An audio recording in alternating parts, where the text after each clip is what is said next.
आज मेरा आखिरी दिन है। आज मैं अपनी माँ के साथ खाना खाया और मैं अपने माता-पिता को धोखा देने जा रहा हूँ। पापा का ख़्याल रखना और उनसे कहना मैं आपके साथ उतना ही था। संगीता की शादी अच्छे से करना, भले ही मैं ना रहूँ। मैंने अपनी बीएससी के सारे पेपर जला दिए हैं। ऐसी डिग्री का क्या फ़ायदा जो नौकरी ना दिला सके। आधी ज़िंदगी पढ़ाई में निकल गई, इसलिए दिल भर आया है। यह दिल दहला देने वाला सुसाइड नोट उत्तर प्रदेश के कन्नौज जिले के सदर कोतवाली क्षेत्र के भूडपुर गांव निवासी 28 वर्षीय ब्रजेश कुमार का है, जिसने हाल ही में पुलिस भर्ती की परीक्षा दी थी और पेपर लीक होने के कारण 23 फरवरी 2024 को आत्महत्या का रास्ता चुना। क्योंकि 60,000 कांस्टेबल पदों के लिए 50 लाख अभ्यर्थी थे और फिर बाद में पता चला कि परीक्षा कैंसिल हो गई है क्योंकि पर्चा लीक हो गया था और जो अब परीक्षा होगी वो 6 महीने के बाद होगी। इसी तरह की एक और घटना 21 फरवरी 2024 को घटी। अहमद एक जगह बनाने के लिए खाई खोद रहे थे और उनके साथी एक साथी फायरिंग का अभ्यास कर रहे थे। तभी उन्होंने ऊपर एक ड्रोन को मंडराते हुए देखा। अहमद के अनुसार अचानक हमने कुछ शोर सुना और दो अन्य युद्ध सहयोगी भारतीय खाइयों में छिपे हुए थे। तभी अचानक एक मिसाइल गिरी और धरती हिल गई। कुछ देर बाद जब हम बाहर निकले तो मैंने हैमिल को मृत पाया। हैमिल आप फोटो में देख सकते हैं।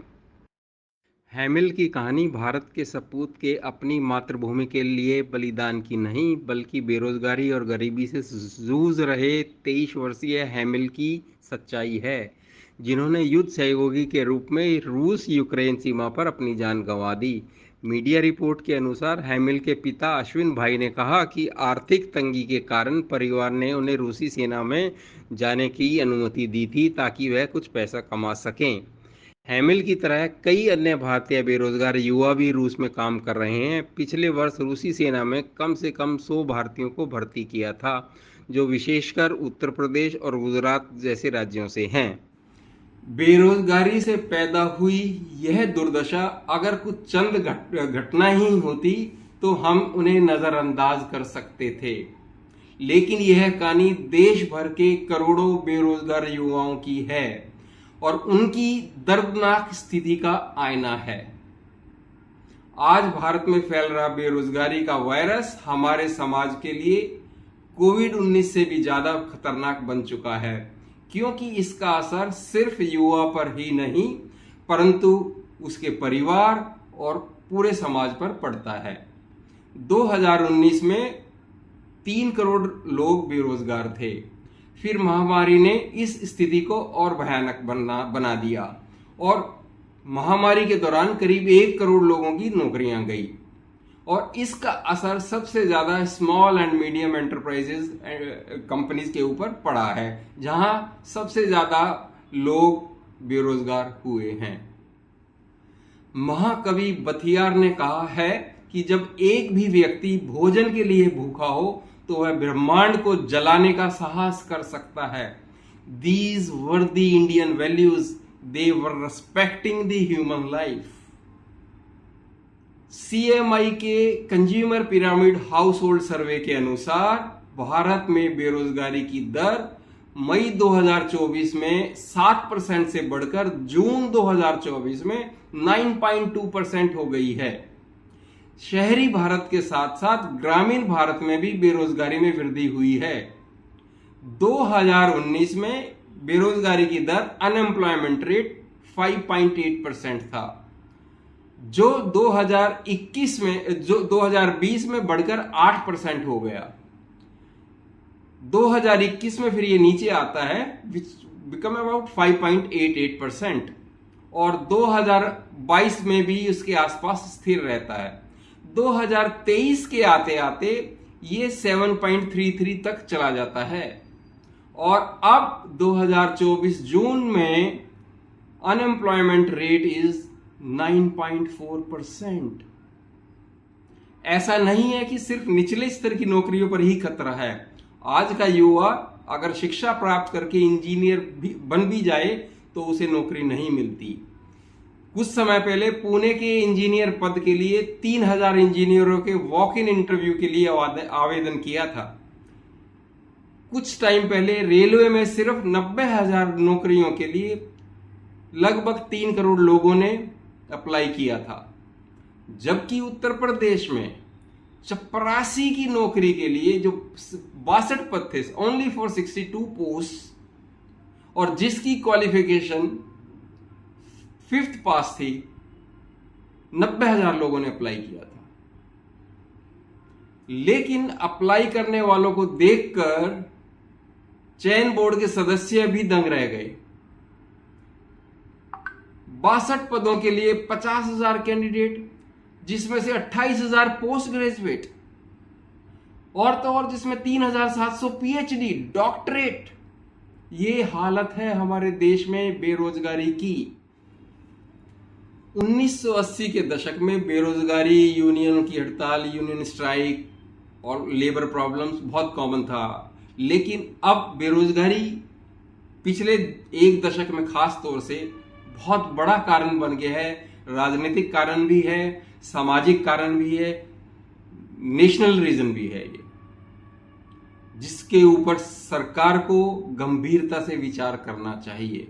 आईएलओ की एक रिपोर्ट के अनुसार, जैसे आप अपने स्क्रीन पर देख पा रहे हैं, ग्रेजुएट्स के लिए बेरोजगारी की दर 29.1% है, जबकि अनपढ़ अशिक्षित लोगों के लिए बेरोजगारी की दर 3.4% है।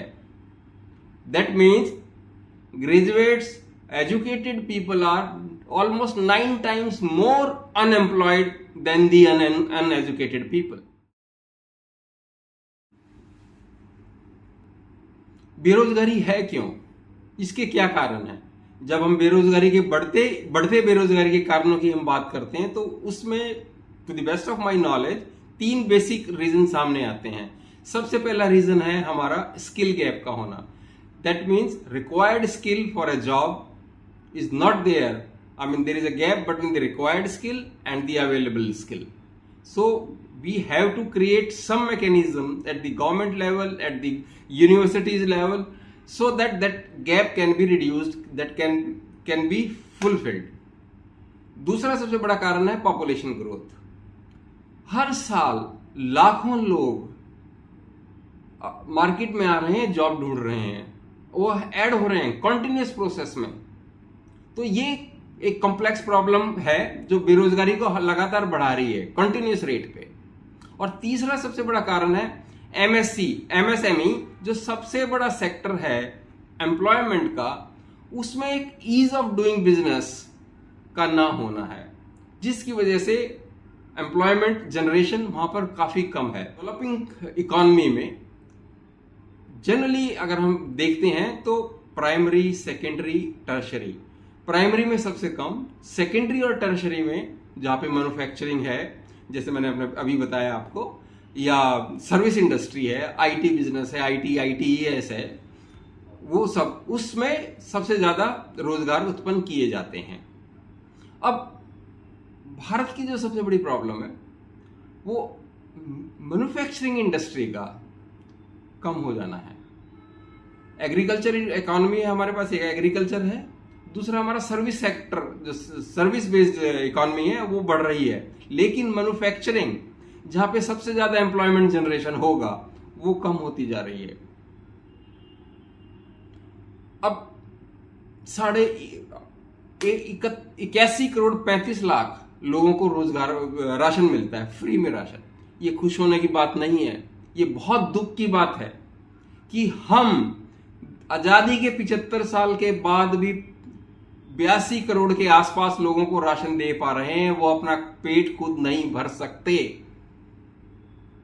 Please don't give the thumbs up to your chest, no chest thumping, this is a big problem, we need to understand that. हालांकि कोविड ने 2019 के बाद बेरोजगारी बढ़ाने में एक भूमिका निभाई है, उससे कोई इनकार नहीं है, लेकिन अगर हम सिर्फ कोविड के लिए कोविड का ही एक कारण मानते रहे, वो भी ठीक नहीं है। We have to move on, we have to figure out the solutions as a government, as a country, as the corporate world, we have to find out the solutions. और बेरोजगारी भारत के सबसे महत्वपूर्ण मुद्दों में से एक है जो आर्थिक विकास और सामाजिक स्थिरता, सोशल स्टेबिलिटी के लिए महत्वपूर्ण है. The dream of permanent employment, which once seemed achievable, now looks elusive to the people of India, to the countless young Indians. अब हमने डिस्कस किया है ये काफी. What could be the solution? Give me another 5 minutes, I'll give you the 5 solutions, 6 solutions rather. मेरे ये solution suggestions primarily law makers के लिए हैं जो उनको गौर फरमाना चाहिए. सबसे पहले, make production and growth more employment intensive. हमें वो फैक्ट्री लगानी चाहिए, हमें वो बेनिफिट्स देने चाहिए इंडस्ट्रीज को जहां पर इंडस्ट्रीज, मैन्युफैक्चरिंग इंडस्ट्रीज आ सकें, जिससे से ज्यादा लेबर एम्प्लॉय हो सके ऑन कंटिन्यूअस बेसिस. चाइना की इकोनॉमी का बढ़ने का सबसे बड़ा कारण है China is a manufacturing hub. सुई से हवाई जहाज तक बनता है और अनलिमिटेड साइज में, infinite quantities. Something similar we as a country have to do. दूसरा चीज है, we have to, government has to direct its focus to small and medium scale industries, जो सबसे बड़ा एम्प्लॉयमेंट जनरेटर है. उसके लिए हमें सोप्स देने होंगे, उसके लिए हमें अलग अलग different kind of the schemes लेके आनी पड़ेंगी, जिससे वो एमएसएमई सेक्टर ऊपर उठ सके और मोर एंड मोर पीपल को एम्प्लॉय कर सके. Third, increase agriculture productivity. किसानों को सिर्फ प्रोड्यूस पर निर्भर मत रहने दीजिए. एक स्कीम लेके आइए, कोऑपरेटिव्स बनाइए जहां पर किसान की भागीदारी प्रोड्यूस से प्रोडक्ट तक हो. उस जब प्रोडक्ट बाहर आ रहा है उसमें भी उसका मुनाफा हो. Only then there would be a sustainable income. जो हम प्रधानमंत्री जी हमारे बोलते हैं डबल इनकम करने का फार्मर्स का. This is the way you can double up the incomes of the farmers when you start giving them the share of their profit in the produce, in the product, not only in the produce. Improve the quality of the jobs. महिलाएं काम करने में डरती हैं, हिचकिचाती हैं, क्योंकि वहां पर basic security, basic safety, basic sanitation, hygiene available नहीं है. तो कैसे जाएंगी महिलाएं? Fifth and one of the most important, create an inclusive urbanization migration policy. युवा शहर की तरफ आ रहा है, दे आर वेलकम, लेकिन उनके लिए एक पॉलिसी हो. कैसे आएगा, कैसे एब्जॉर्ब होगा, कहां जाएगा? जब तक हम ये सब नहीं करेंगे तो बातें, चीजें बदलने वाली नहीं है. Last but not the least, secure a strong supportive role of labour policy. आप मनरेगा को रिविजिट करिए. पुराना हो चुका है. When it came it was pretty good, when it was conceptualized it was pretty good. लेकिन समय के रहते रहते चीजें बदल रही हैं. आप भी बदलिए, पॉलिसी को रिविजिट करिए ताकि maximum number of the youth can be benefited out of this Manrega. With this is Dhiren Gaur signing off. Thank you very much for watching this particular video. Hope you like it. Please do subscribe if you haven't, and do provide your feedback and comments. Thank you very much. Stay safe.